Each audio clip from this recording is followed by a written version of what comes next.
Maayong adlaw mga sayang-say for today's video mga sayang-say. Magbordoy-bordoy na naman yung enda nyo dito sa Bana Hills.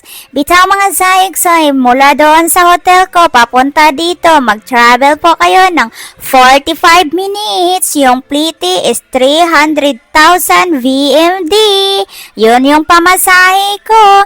Pagkatapos sa grab drop-off doon, magsakay kayo ng bus ng 2 minutes para makapunta sa area na ito. Ito po yung daan papunta sa taas, sa Bana Hills. Tapos mayroon kaming mga coupons, gamitin to namin sa drinks or pagkain. By the way, yung nabayaran ko pala sa entrance is nasa 600,000 VMD yung entrance dito. At sobrang ganda talaga mga sayog-soy. Kahit yun po yung nabayaran nyo, pero sobrang sulit talaga yung gala nyo. Pero yung ma-advise ko, kung nagbabala kayong pumunta kayo dito na maaga, like 6 a.m. or 7 a.m. para masulit yung gala nyo sa lahat-lahat. Diyan pala kaming sumakay sa cable car na yan mga sayog-soy. First time kong sumakay ng cable car. Kaya yung mga kasamahan ko, mga erong puti dito. Ayan, grabe yung kaba ko dito sa area na ito. As in, pangiti-ngiti talaga ako pero sobrang nakabahan na talaga ako. So, sobrang taas mga sayong-soy. As in, kumukurog-kurog talaga yung giti ng inday nyo. Tingnan nyo naman yung paligid. Napakaganda. At syempre, dito ko talaga masasabi na yulo talaga ito kasi pangarap ko talagang mapuntahan ito. Sa ngayon, papunta na yung enda nyo. By the way, 20 minutes para paakyat sa taas, nakasakay kayo ng cable car, and 20 minutes din magpadalos-os. Ayan yung pinakamaganda, kaya lang summer na summer ngayon, wala na yung tubig, natuyo yung waterfalls nila. Sabi nila maganda yan kapag tag-ulan kasi mayroong tubig at mayroong waterfalls. So ayan, medyo malapit-lapit na kami mga sayog-soy. Pero yung kaba ko 100%. Oh ayan, nakita ko na yung kamay. Kaya sobrang excited na yung inda nyo.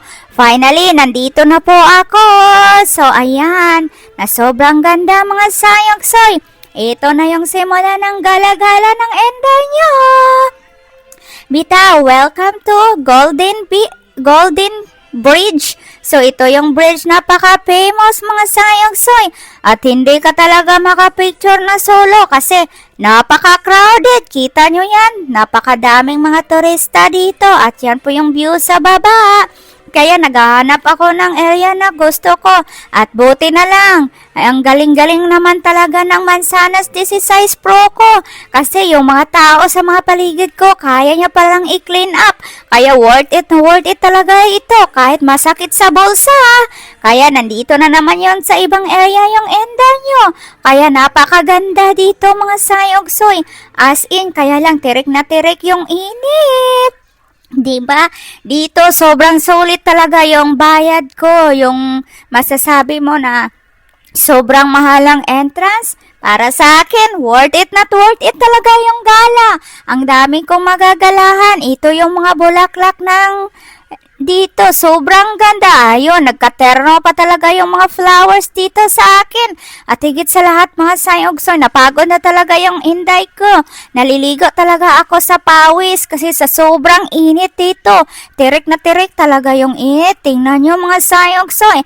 And finally, nakatapos na ako dito sa unang spot. Pupunta na po ako sa ibang area, sa ibang location. Ito yung location dito. Napakaganda. Napaka-aesthetic talaga mga sayog-soy. Kaya ayan, sa dami ditong mga turista, nako, kagulo-gulo na talaga, napakaganda.